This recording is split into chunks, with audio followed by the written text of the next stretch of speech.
Hi everyone. इस video में हम NISM 21A मॉड्यूल के चैप्टर 6 म्यूचुअल फंड्स का डिस्कशन कर रहे हैं। इस चैप्टर में म्यूचुअल फंड का क्या रोल है, उनका क्या कॉन्सेप्ट है, म्यूचुअल फंड में इन्वेस्ट करने के क्या बेनिफिट होते हैं, म्यूचुअल फंड इंडिया में म्यूचुअल फंड का क्या लीगल स्ट्रक्चर है, कैसे म्यूचुअल फंड काम करते हैं, कितने तरह के म्यूचुअल फंड प्रोडक्ट्स होते हैं, ये सारी इंफॉर्मेशन डिस्कस हुई है। बात करते हैं कि कॉन्सेप्ट क्या है म्यूचुअल फंड का। म्यूचुअल फंड एक ऐसा व्हीकल है जो ट्रस्ट के फॉर्म में रहता है। ये इन्वेस्टर का पैसा मोबिलाइज करता है अलग अलग सिक्योरिटीज और मार्केट्स में इन्वेस्टमेंट ऑब्जेक्टिव के हिसाब से।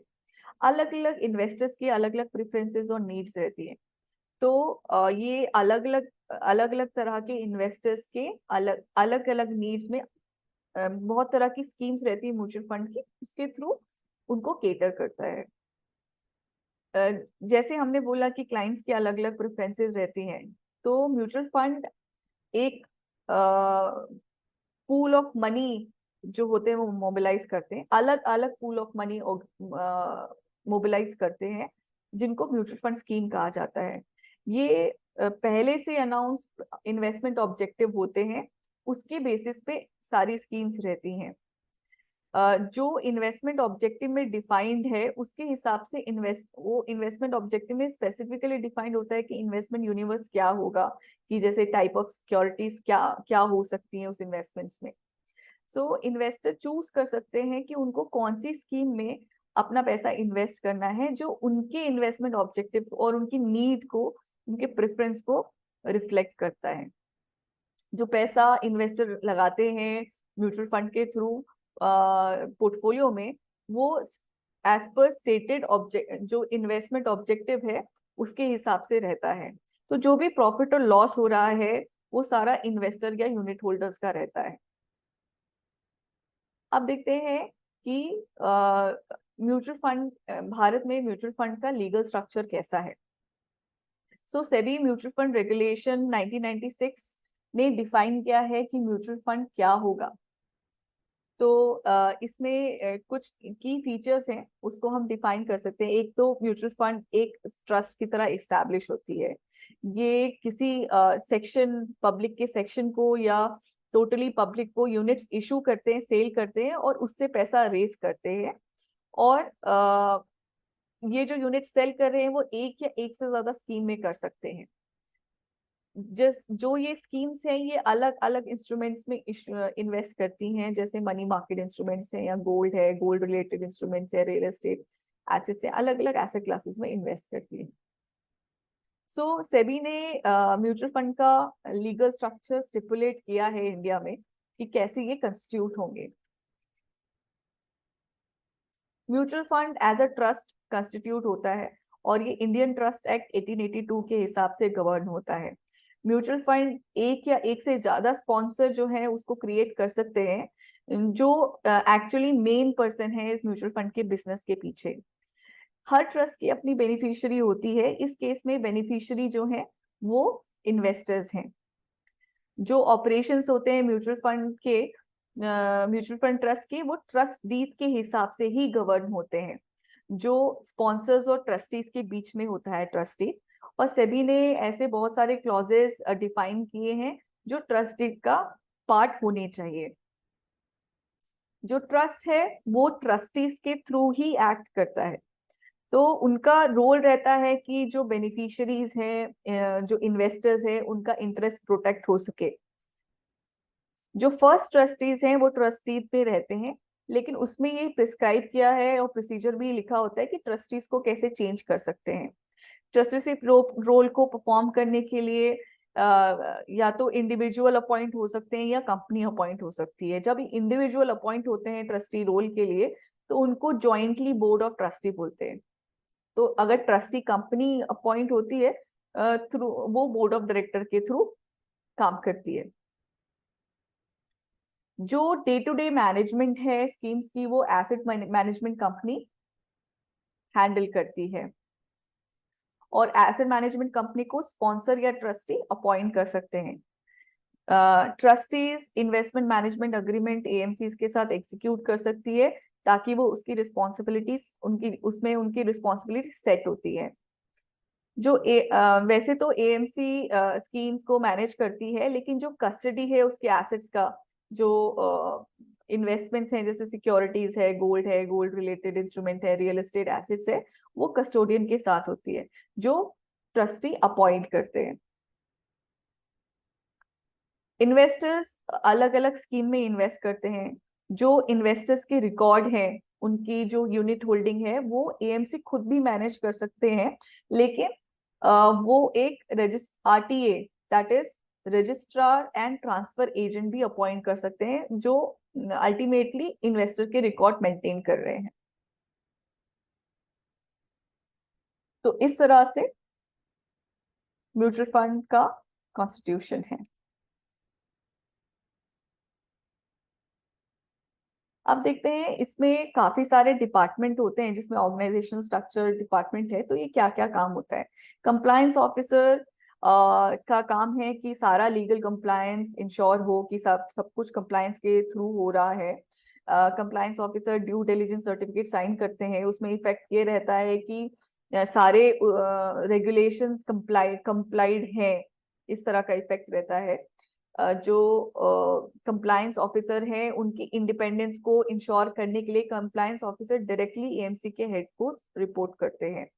कंप्लायंस ऑफिसर बहुत क्लोजली ट्रस्टीज के साथ काम करते हैं, जो बहुत सारी कंप्लायंस या रेगुलेटरी इश्यूज के लिए डिस्कशंस होती हैं। ये बहुत जरूरी है कि कंप्लायंस ऑफिसर कोई भी अगर नॉन कंप्लायंस इशू हुआ है, उसे डायरेक्टली ट्रस्टीज को रिपोर्ट करे। दूसरी टीम होती है fund management. Fund management team सबसे क्रिटिकल टीम है एएमसी की, और इसका जो कोर होता है, उसका वैल्यू प्रोपोजिशन ये रहता है कि इसका मेन फंक्शन ये रहता है कि जो इन्वेस्टर्स का पैसा है, वो स्टेटेड ऑब्जेक्टिव, जो स्कीम का स्टेटेड ऑब्जेक्टिव है, उसके हिसाब से हो और उसको सही से मैनेज किया जाए। नॉर्मली इस टीम को हम 3 पार्ट पे डिवाइड कर सकते हैं, एनालिस्ट, फंड मैनेजर्स और डीलर्स। एनालिस्ट अलग अलग अपॉर्चुनिटीज एनालाइज करते हैं, अलग अलग securities, sectors, states of market, economy analyse कर सकते हैं। कुछ एनालिस्ट स्टॉक मार्केट एनालाइज करते हैं, कुछ डेट मार्केट एनालाइज करते हैं। फंड मैनेजर्स ये सारी अपॉर्चुनिटीज, ये सारे एनालिस्ट फंड मैनेजर्स को प्रेजेंट करते हैं क्या क्या अपॉर्चुनिटीज हैं। तो फंड मैनेजर्स एनालिस्ट की, ब्रोकर्स की, रिसर्च फर्म्स की जो भी अपॉर्चुनिटीज प्रेजेंट हो रही है, उसको इवेल्युएट करते हैं। उनकी खुद की भी कोई अपॉर्चुनिटीज है जो उन्होंने आइडेंटिफाई की है खुद से, उसको भी इवेल्युएट करते हैं, क्योंकि परफॉर्मेंस जो होती है स्कीम की, उसकी रिस्पॉन्सिबिलिटी अल्टीमेटली फंड मैनेजर की रहती है। तीसरी टीम इसमें डीलर्स की होती है, जिनकी रिस्पॉन्सिबिलिटी है ऑर्डर्स प्लेस करना सिक्योरिटी ब्रोकर्स के साथ, जैसा फंड मैनेजर ने इंस्ट्रक्शन दिया है उसके हिसाब से। Operation and customer service team 2 तरह की होती है। इसमें एक फ्रंट ऑफिस टीम है, जब कोई भी कस्टमर ब्रांच ऑफिस विजिट करते हैं एएमसी का, तो उनको कस्टमर सर्विस टीम मिलती है, इसको फ्रंट ऑफिस टीम बोलते हैं। फ्रंट ऑफिस टीम के अलावा एक बैक ऑफिस टीम भी होती है, जो क्लाइंट की अलग अलग क्वेरीज रिजॉल्व करने के लिए काम आती है, और इन दोनों टीम को मिलाकर के कस्टमर सर्विस टीम बोलते हैं। आरटीए इस टीम का एक बहुत बड़ा पार्ट है, जो इन्वेस्टर के रिकॉर्ड्स, जो यूनिट्स अलॉट हुई हैं या रिडीम हुई हैं, परचेज, रिडेम्पशन, स्विच रिक्वेस्ट आई है, उसकी प्रोसेसिंग, डिविडेंड्स की प्रोसेसिंग, ये सब काम करते हैं आरटीएस। और ये अकाउंट स्टेटमेंट भी जनरेट करते हैं इन्वेस्टर जो रिसीव करते हैं। सो एक कस्टडी टीम भी होती है इस ग्रुप में, जो कस्टोडियन के साथ इंटरेक्ट करती है, जो सेटलमेंट होते हैं अलग अलग ट्रांजेक्शन के, उसके लिए। फंड अकाउंटिंग टीम मेंटेन करती है बुक ऑफ अकाउंट्स सारे इंडिविजुअल म्यूचुअल फंड स्कीम के, और एनएवी भी कैलकुलेट करती है डेली बेसिस पे। कैश मैनेजमेंट टीम काम करती है, वो एक बैंक्स और फंड मैनेजमेंट टीम के बीच में एक इंटरफेस है। सेल्स एंड मार्केटिंग टीम की बात करते हैं। ये टीम इन्वेस्टर से रीच आउट करती है मास मीडिया के थ्रू, मार्केटिंग कैंपेन्स या डिस्ट्रीब्यूशन चैनल के थ्रू। इनकी मेजर रिस्पॉन्सिबिलिटी रहती है ब्रांडिंग, एडवर्टाइजिंग, अलग अलग इवेंट को मैनेज करना, म्यूचुअल फंड प्रोडक्ट को डिस्ट्रीब्यूशन करना, डिस्ट्रीब्यूशन के थ्रू मैनेज करना, अलग अलग डिस्ट्रीब्यूशन चैनल्स के थ्रू। ज्यादातर ये टीम इंटरेक्ट करती है म्यूचुअल फंड डिस्ट्रीब्यूटर से, जो उनके साथ रिलेशनशिप मैनेजमेंट करना, उनके साथ इंगेजमेंट करना, ये काम रहता है। इसके अलावा और भी फंक्शंस होते हैं, जैसे finance and accounts, administration, human resources development, information technology. तो इस तरह के अलग अलग डिपार्टमेंट्स हैं। अब बात करते हैं बेनिफिट्स के। सो म्यूचुअल फंड जो है वो इन्वेस्टमेंट को एक सिंप्लीफाई करती है, राइट। तो म्यूचुअल फंड ऑफर करती है इन्वेस्टर को ऐसी अपॉर्चुनिटी जिसमें वो इनकम जनरेट कर सकते हैं, अपनी वेल्थ क्रिएट कर सकते हैं प्रोफेशनल मैनेज के थ्रू। अदरवाइज ये बहुत डिफिकल्ट होता है इंडिविजुअल इन्वेस्टर को कि वो एक प्रोफेशनल मैनेज पोर्टफोलियो क्रिएट कर सके। जो कैलकुलेशन और पब्लिशिंग होता है एनएवी का, वो डेली बेसिस में होता है। तो जो अकाउंटिंग है पोर्टफोलियो का, वो भी डेली बेसिस पे होता है। देखते हैं क्या क्या बेनिफिट्स हैं। पहला बेनिफिट है affordable portfolio diversification. So in mutual fund में की स्कीम की यूनिट्स में जब इन्वेस्ट करते हैं तो इन्वेस्टर्स को एक अच्छी खासी जो रेंज है सिक्योरिटीज का, उसमें एक्सपोजर मिलता है। तो वो एज पर जो इन्वेस्टमेंट जो स्कीम का इन्वेस्टमेंट ऑब्जेक्टिव है उसके हिसाब से पोर्टफोलियो बनते हैं, उसमें एक्सपोजर मिलता है। इन्वेस्टर को प्रोपोर्शनेट ओनरशिप मिल रही है डाइवर्सिफाइड पोर्टफोलियो में। इवन एक छोटे इन्वेस्टमेंट के साथ ही उनको ये डाइवर्सिफाइड पोर्टफोलियो का बेनिफिट मिलता है। डाइवर्सिफिकेशन हेल्प करता है कि रिस्क रिड्यूस हो चुके। जिस तरह का डाइवर्सिफिकेशन म्यूचुअल फंड में रहता है वो अगर इंडिविजुअली इन्वेस्टर करना चाहे तो वायबल नहीं होता है। दूसरा बेनिफिट है इकोनॉमीज ऑफ स्केल का। तो बहुत सारे इन्वेस्टर इन्वेस्ट करते हैं और वो पैसा पूल होता है। तो इससे म्यूचुअल फंड जो है एक प्रोफेशनल मैनेजर को हायर करते हैं जिससे इन्वेस्टमेंट मैनेज हो सके। तो अगर इन्वेस्टर एक कोई छोटा अमाउंट इन्वेस्ट कर रहे, वो अपने अपने आप से किसी प्रोफेशनल मैनेजर को हायर करना बहुत डिफिकल्ट होता है, उसे अफोर्ड करना बहुत डिफिकल्ट होता है। तो क्योंकि लार्ज इन्वेस्टमेंट कॉर्पस है तो उसके हिसाब से इकोनॉमीज ऑफ स्केल्स का बेनिफिट मिलता है। जैसे कॉस्ट और जो होती है इन्वेस्टमेंट रिसर्च की, ऑफिस स्पेस की, ये सारी इन्वेस्टर्स में स्प्रेड हो जाती है। जो भी ट्रांजैक्शन वॉल्यूम इतना ज्यादा है उसकी वजह से ब्रोकर्स, बैंकर्स और सर्विस प्रोवाइडर्स के साथ भी अच्छे बेटर टर्म्स डील कर सकते हैं। तीसरा बेनिफिट है ट्रांसपेरेंसी। म्यूचुअल फंड सेबी के रेगुलेशंस के हिसाब से म्यूचुअल फंड का स्ट्रक्चर ऐसा बना है, सेबी ने इंश्योर किया है कि इन्वेस्टर को एक अच्छी खासी ट्रांसपेरेंसी मिले अपने इन्वेस्टमेंट्स में।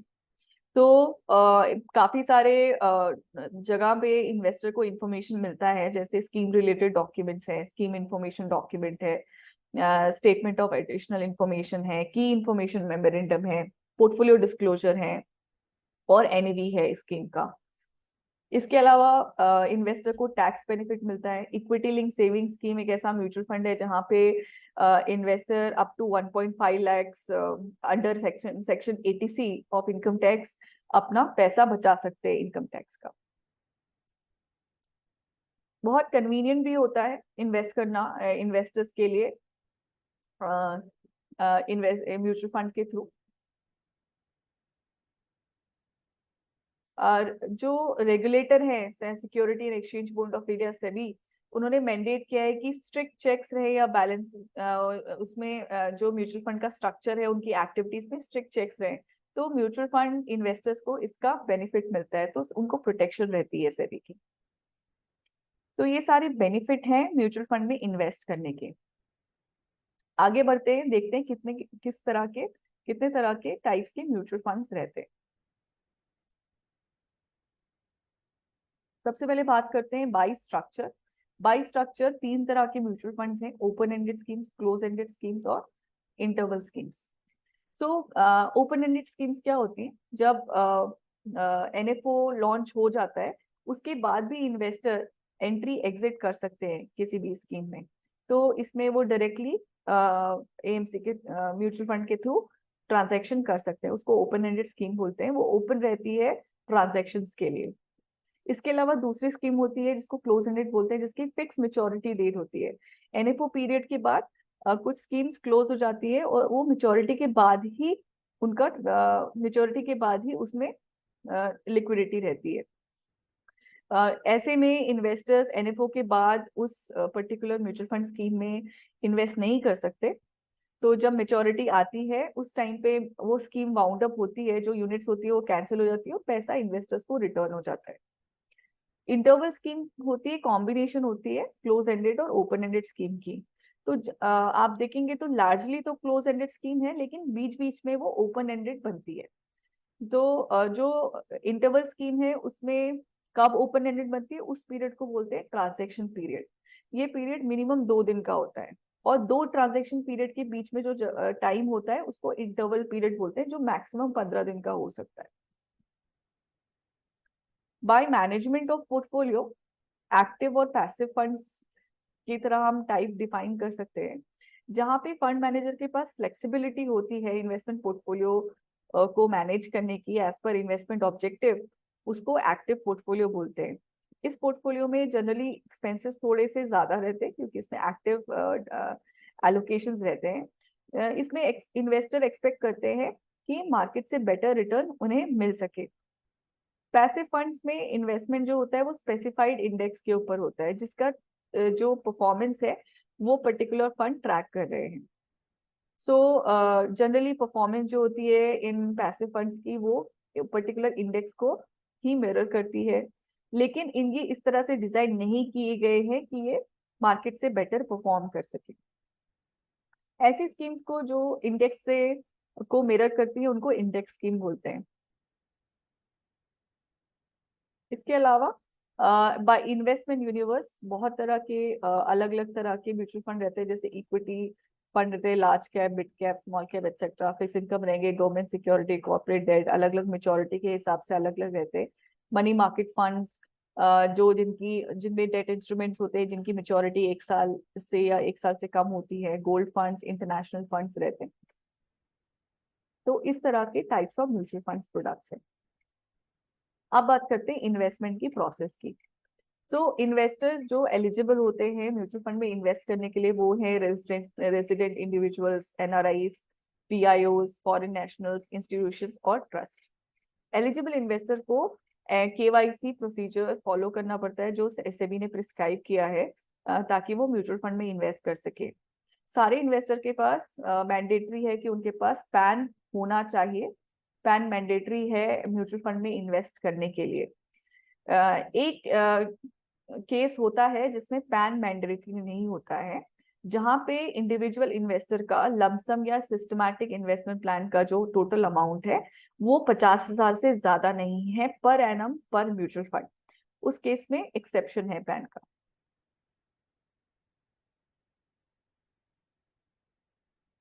अब देखते हैं जो प्रोसेस है वो क्या रहता है इन्वेस्टिंग, म्यूचुअल फंड में इन्वेस्ट करने का।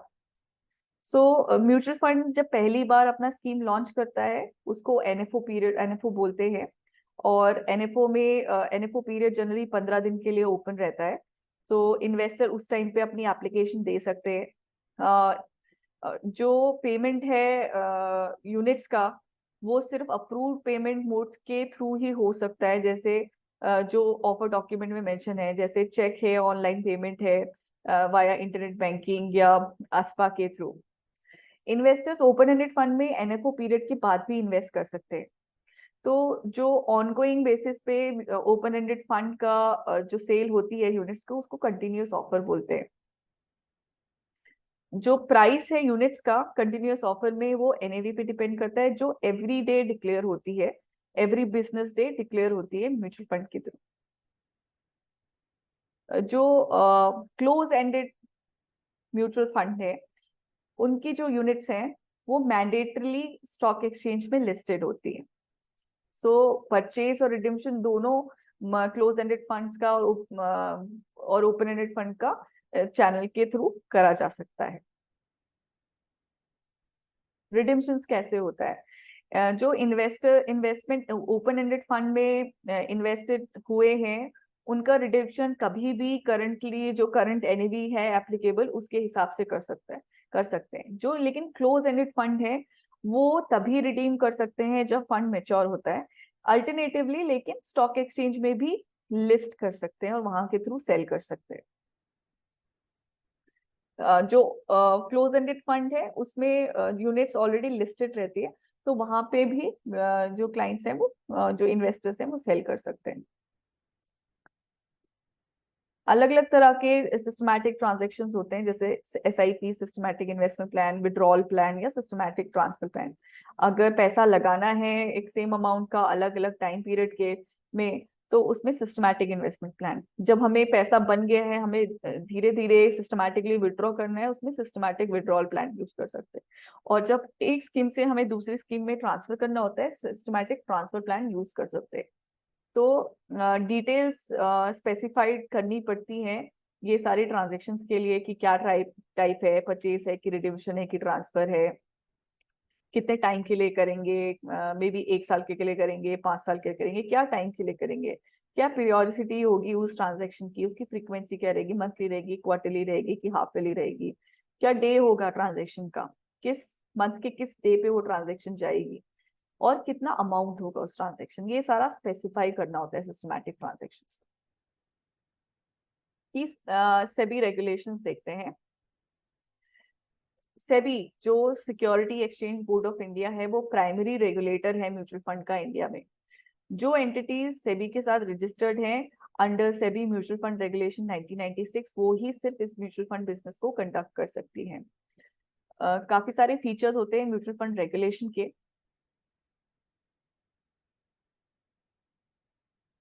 जो म्यूचुअल फंड है वो ट्रस्ट की तरह क्रिएटेड है, तो जो इन्वेस्टर का पैसा है और इन्वेस्टमेंट है वो ट्रस्ट में रखे जाते हैं।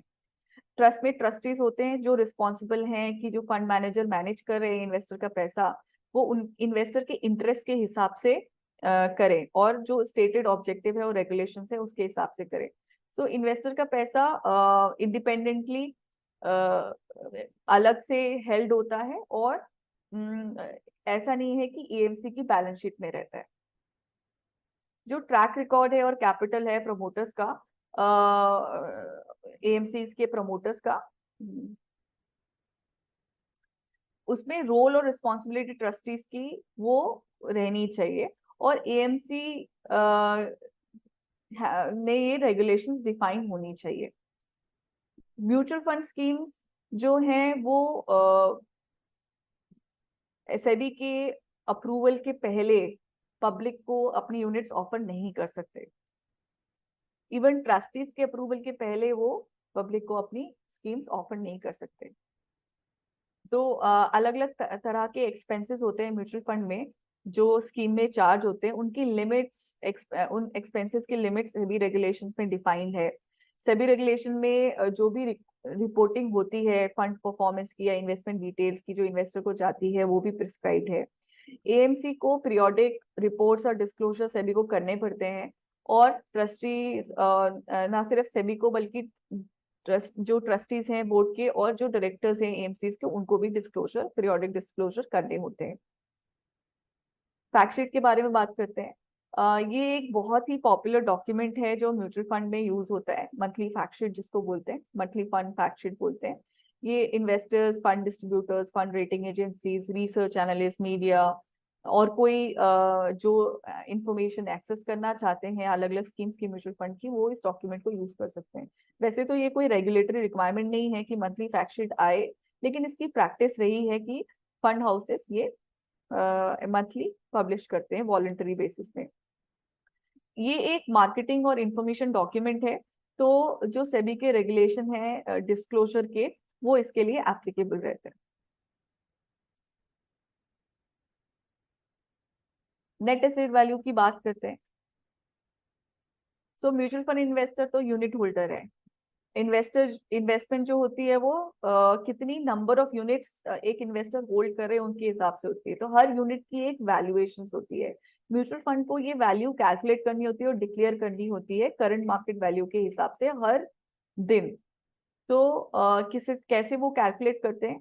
सो एनएवी क्या होती है? म्यूचुअल फंड की एक यूनिट की, स्कीम की एक यूनिट की करंट वैल्यू होती है। नेट एसेट वैल्यू और NAV fund is equal to net asset divided by total number of outstanding unit. इसमें नेट एसेट क्या होता है? नेट एसेट की कैलकुलेशन होती है जो भी सिक्योरिटीज हैं उस पोर्टफोलियो में उसका M2M लेंगे, उसमें कोई इंटरेस्ट या डिविडेंड इनकम रिसीव हुई है उसमें ऐड करेंगे, कोई कॉस्ट है तो कॉस्ट या एक्सपेंसेस उससे माइनस करेंगे, उसको नेट एसेट बोलते हैं। उसको जब हम नंबर ऑफ यूनिट्स आउटस्टैंडिंग से डिवाइड करते हैं तो नेट एसेट वैल्यू आ जाती है।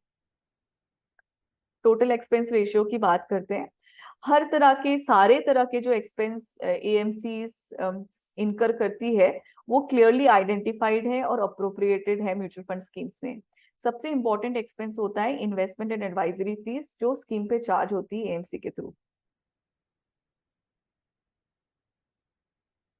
फंड ऑफ फंड स्कीम में अगर liquid scheme, index fund scheme और एक्सचेंज ट्रेडेड फंड्स हैं तो उसमें जो टोटल एक्सपेंस रेशियो है वो 1% से ज्यादा नहीं होना चाहिए डेली नेट एसेट स्कीम का। अगर fund of fund 65% allocation equity में करते हैं उस केस में 2.25% से ज्यादा नहीं होना चाहिए डेली नेट एसेट का स्कीम की। अगर कोई और स्कीम है जो ऊपर नहीं मेंशन है उसमें करते हैं तो उसमें 2% से ज्यादा नहीं होना चाहिए डेली नेट एसेट का। अगर इंडेक्स फंड है या एक्सचेंज ट्रेडेड फंड है तो उसमें इन्वेस्टमेंट और एडवाइजरी फी के साथ 1% से ज्यादा डेली इंडेक्स एसेट का नहीं होना चाहिए।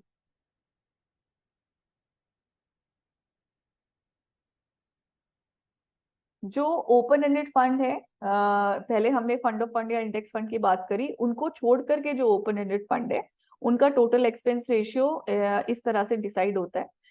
जो एसेट अंडर मैनेजमेंट है उनका स्लैब है डिसाइडेड करोड़ के हिसाब से। तो पहला जो 500 करोड़ आता है उसमें इक्विटी ओरिएंटेड स्कीम्स में 2.25% है टोटल एक्सपेंस रेशियो की लिमिट, और जो अदर देन इक्विटी है उसमें 2% है। उसके बाद जो नेक्स्ट 250 करोड़ आते हैं उसमें 2% है इक्विटी में, 1.75 है अदर देन इक्विटी में। उसके बाद 1250 करोड़ जो आए हैं उसमें इक्विटी में 1.75 है और इधर 1.50 है। फिर उसके बाद नेक्स्ट 3000 करोड़ में 1 रुपया 60 पैसे इक्विटी ओरिएंटेड स्कीम में और 1 रुपया 35 पैसे अदर देन इक्विटी में। फिर जो नेक्स्ट 5000 आए उसके बाद उसमें 1 रुपये 50 पैसा इक्विटी ओरिएंटेड स्कीम्स में, 1.50% इक्विटी ओरिएंटेड स्कीम्स में और 1.25% अदर देन इक्विटी स्कीम से। I am really very sorry, ये वाले जो नंबर्स हैं ये सारे परसेंटेजेस में हैं। यहाँ तक 10,000 करोड़ टोटल होता है। तो 10,000 करोड़ के बाद जो नेक्स्ट 40,000 करोड़ आता है उसमें हर 5,000 करोड़ पे 0.05% जो है वो घट जाता है। हर 5,000 करोड़ के इंक्रीज में 0.05% डिक्रीज हो जाता है। और जो इसके बाद जो टोटल 50,000 करोड़ हो गया, 50,000 करोड़ के बाद तो जो भी बैलेंस एसेट्स हैं उन पे 1.05% इक्विटी ओरिएंटेड और 0.80% अदर देन इक्विटी स्कीम्स में चार्जेस रहते हैं, टोटल एक्सपेंस रेशियो रहता है। अगर क्लोज एंडेड स्कीम है या इंटरवल स्कीम है उसमें 1.25% से ज्यादा नहीं होना चाहिए डेली नेट एसेट का। और total expense ratio close ended और इंटरवल स्कीम में जो scheme specified D clause D1 में स्पेसिफाइड है उसके अलावा जो स्कीम्स है उनमें 1% से ज्यादा नहीं होना चाहिए डेली नेट एसेट्स का। की परफॉर्मेंस मेजर देखते हैं।